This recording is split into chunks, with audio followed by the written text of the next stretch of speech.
The Last Dance. Girl Beneath the November Moon. Liam drove toward town. Then he saw it. The old cemetery. It sat beside the road behind a rusted iron fence. He had passed it hundreds of times. But tonight, something made him slow down. The moonlight spilled across the graveyard.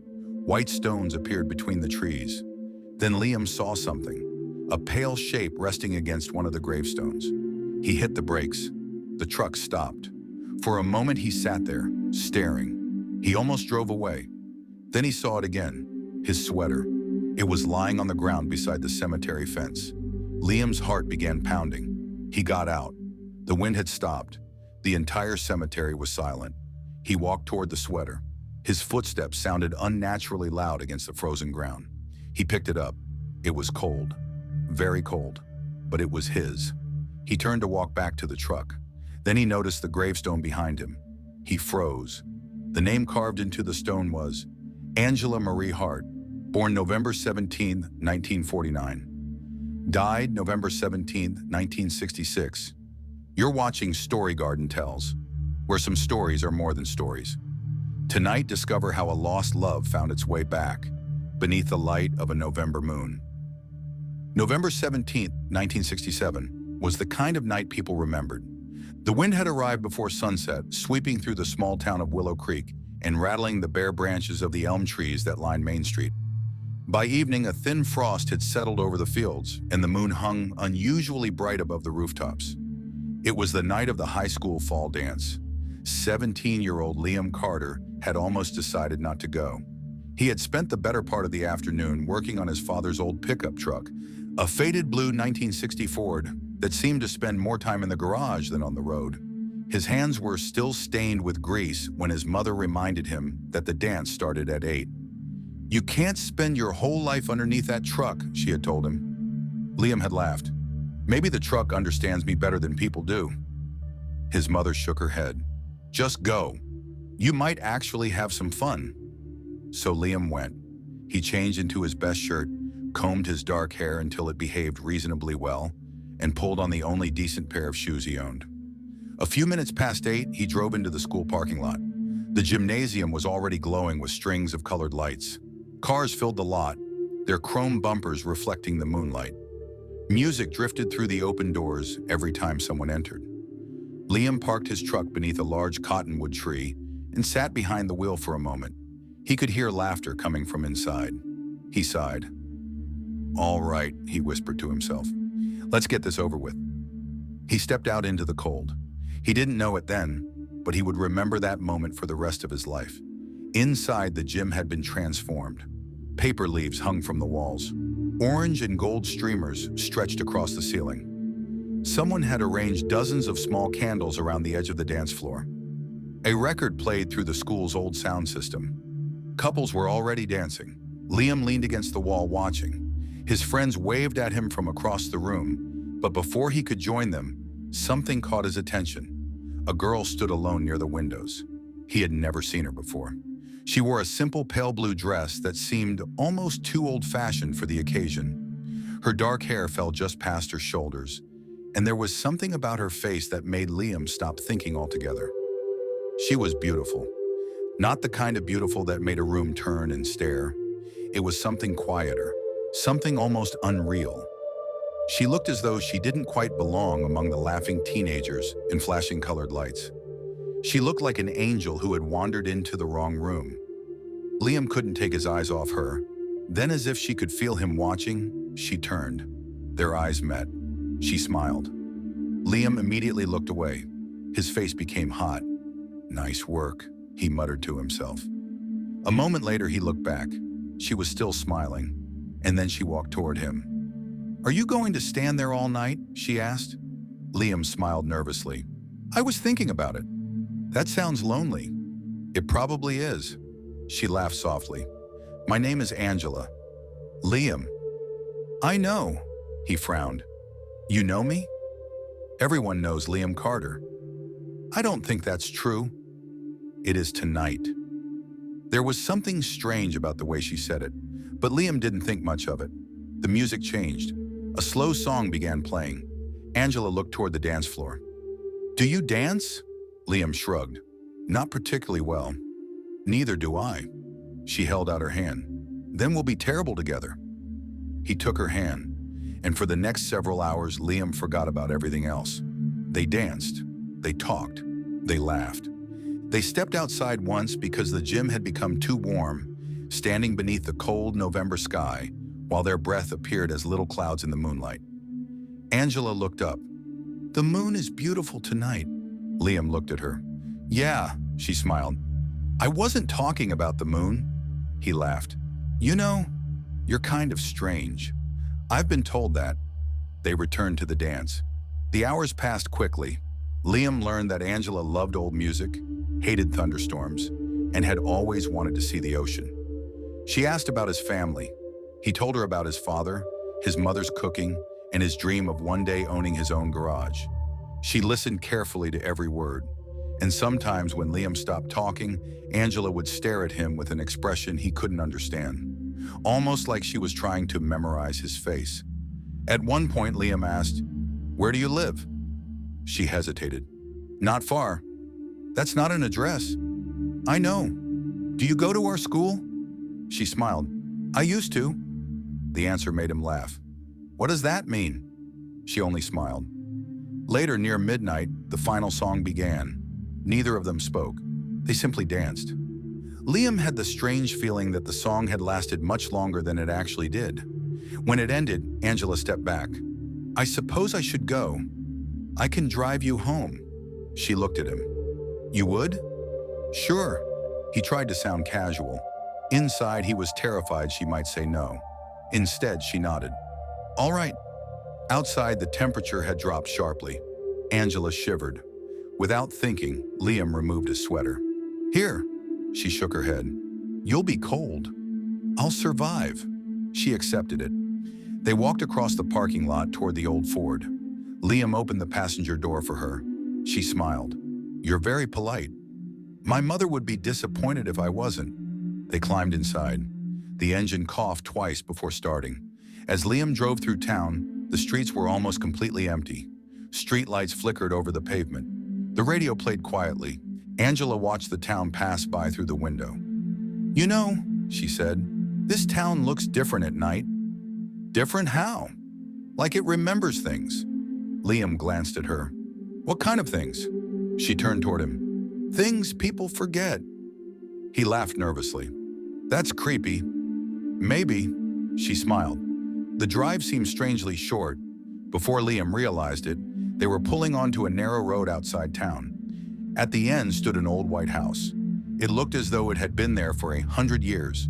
A large oak tree stood beside it. Liam parked. Angela stared at the house.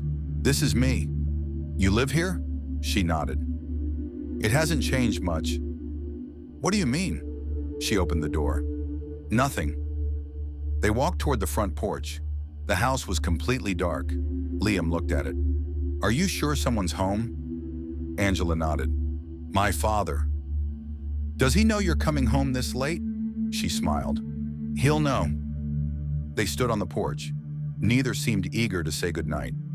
Liam could feel the cold coming through his shirt. Angela was still wearing his sweater. So?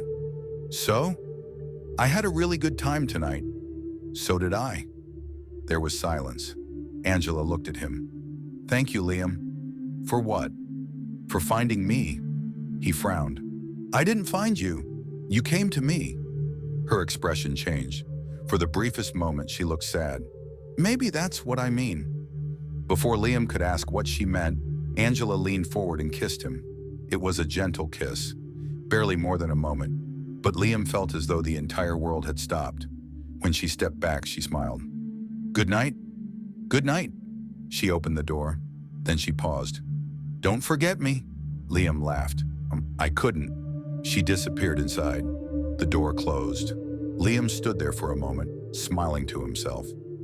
He turned toward the truck. He took 3 steps, then stopped. "My sweater." He looked back at the house. He climbed the porch steps and knocked. Nothing. He knocked again. A light came on inside. The door opened. An older man stood there. He was tall, thin, and pale, wearing a dark robe. He stared at Liam.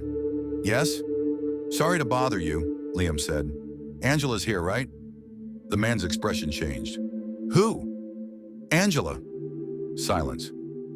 I brought her home from the dance. The man's face became almost expressionless. Liam continued. She borrowed my sweater. I just came back to get it. The man stared at him for several seconds. Then he quietly asked, What is your name? Liam Carter. The man's face went white. He opened the door a little wider. Son? What? I don't know what you're up to. I'm not up to anything. You need to leave. Liam frowned. I'm just here for my sweater. The man looked toward the hallway, then back at Liam. Angela passed away a year ago. Liam felt his smile disappear. What? She died November 17, 1966. Liam stared at him. No, the man swallowed. Tonight is the anniversary. That's impossible. It happened exactly 1 year ago tonight. Liam shook his head. I think you have me confused with someone else. I don't. Angela was at the dance. The man's eyes filled with something Liam couldn't identify. Pain, fear, maybe both. Angela hasn't been at that school in a year. Liam stepped backward. She was there tonight. The man said nothing. She danced with me. Still nothing. She rode home with me. The man's voice became almost a whisper. Son, please. Liam shook his head. I'm sorry. I must have the wrong house. He turned away. Behind him, the man called out, Liam! Liam stopped. He slowly turned. The man's face was illuminated by the porch light. Did she say anything to you? Liam hesitated. What do you mean? Anything unusual? Liam thought about it. The moon is beautiful tonight. This town looks different at night, like it remembers things. Then he remembered something else. Don't forget me. Liam stared at the man.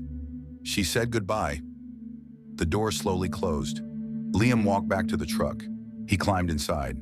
For several minutes, he didn't start the engine. His hands were shaking. Finally, he turned the key. The truck roared to life. He drove, faster than he should have. The road stretched ahead beneath the moonlight. He kept telling himself the same thing. There had to be an explanation. Maybe Angela had a sister. Maybe the man was confused. Maybe he had simply been talking to the wrong person. But every explanation seemed to collapse beneath the weight of one undeniable fact. Angela had been real. He had talked to her, touched her hand, danced with her, kissed her, and she had been wearing his sweater.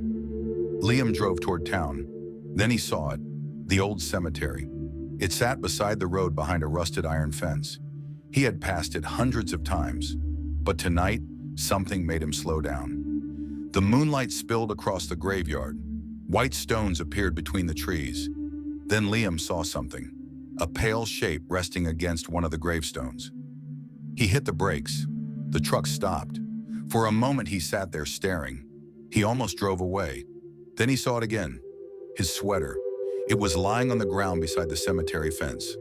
Liam's heart began pounding. He got out. The wind had stopped.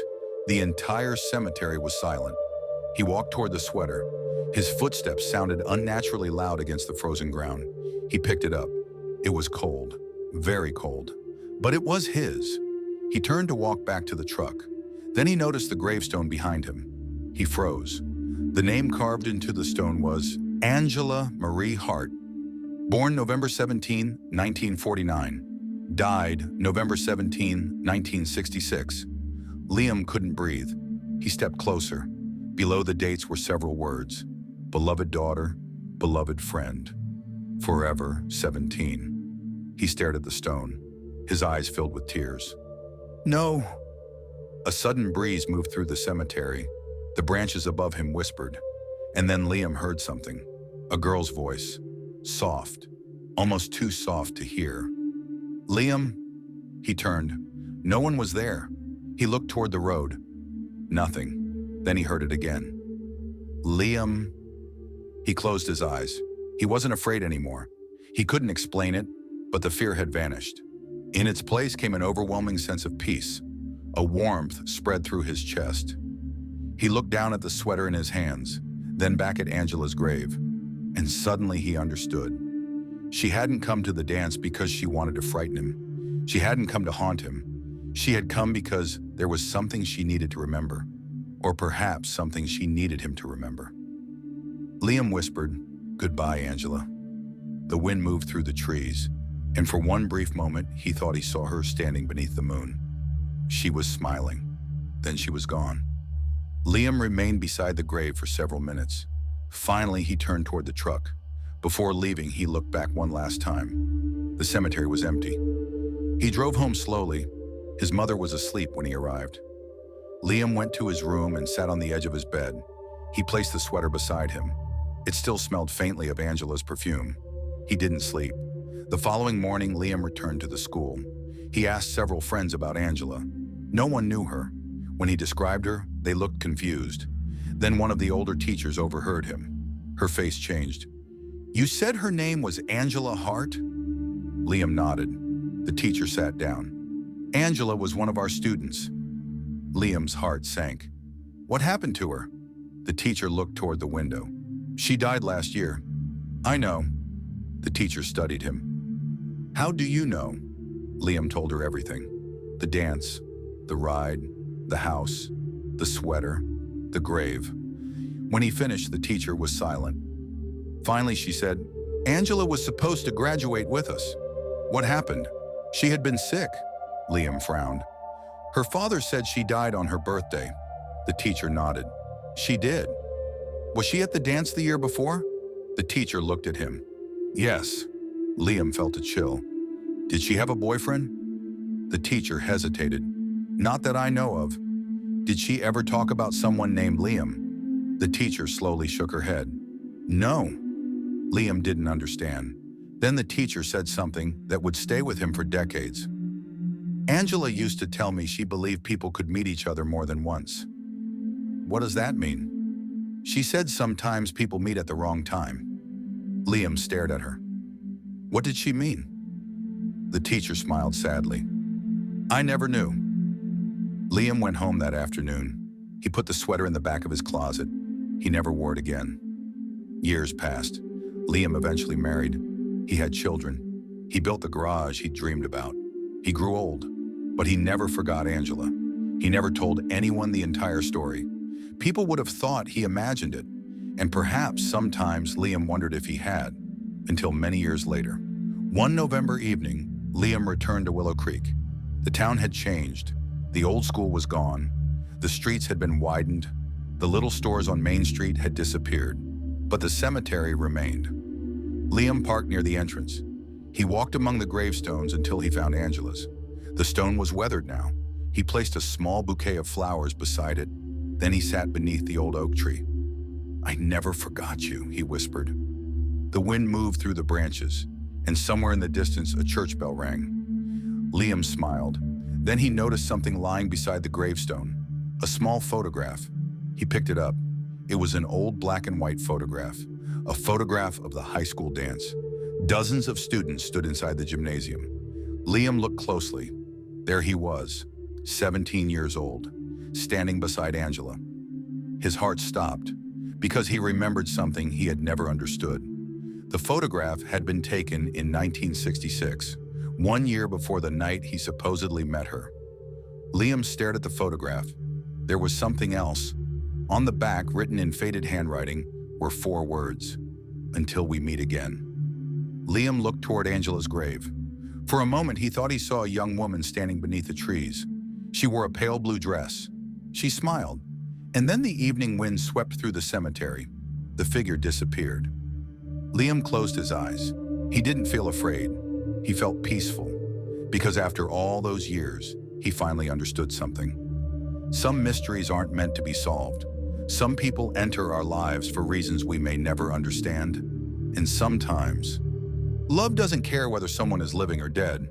Sometimes 2 souls simply find each other, even if it takes a year, even if it takes a lifetime, or even if they have to meet beneath the light of a November moon.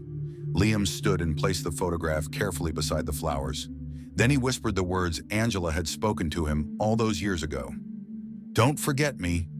The wind carried his words into the darkness, and somewhere beyond the cemetery, beneath the same full moon, that had watched them dance in 1967. A girl's laughter could be heard, soft, faint, and strangely happy.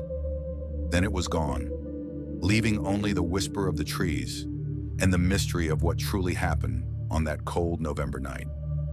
Thank you for joining us here at Story Garden Tells. We hope Liam and Angela's story reminded you that some connections are too powerful to be forgotten. If you enjoyed tonight's tale, be sure to like and subscribe and come back for another mysterious story where love, secrets, and the unexplained come together. You never know what story may be waiting for you next.